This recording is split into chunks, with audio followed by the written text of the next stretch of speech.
حدیث میں آتا ہے نا، کوئی بھی شخص لوگوں کے سامنے برہنہ نہ ہو۔ جب یہ بات سنی تو ایک صحابی نے سوال کیا کہ یا رسول اللہ صلی اللہ علیہ وسلم، اگر میں اکیلے اپنے کمرے میں ہوتا ہوں،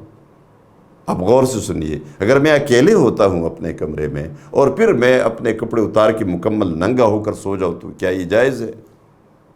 آپ صلی اللہ علیہ وسلم نے فرمایا اللہ اس کا زیادہ حقدار ہے کہ اس سے حیا کی جائے، فاللہ احق ان یستحیا منہ، اللہ اس کا زیادہ حقدار ہے کہ اس سے حیا کی جائے۔ لیکن پھر فرمایا تمہارے پاس تو دو فرشتے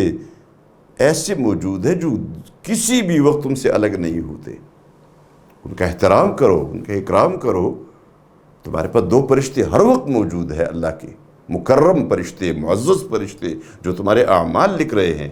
ان کا احترام کرو، ان کی بے عزتی ہوگی جی یہ جو آپ ان کے سامنے ننگے ہو جائے غیر ضروری طور پر۔ اس لیے نبی کریم صلی اللہ علیہ وسلم نے جو تعلیمات ہمیں دی ہے ان میں یہ ہے غیر ضروری طور پر قضاء حاجت کے لیے غسل کرتے وقت،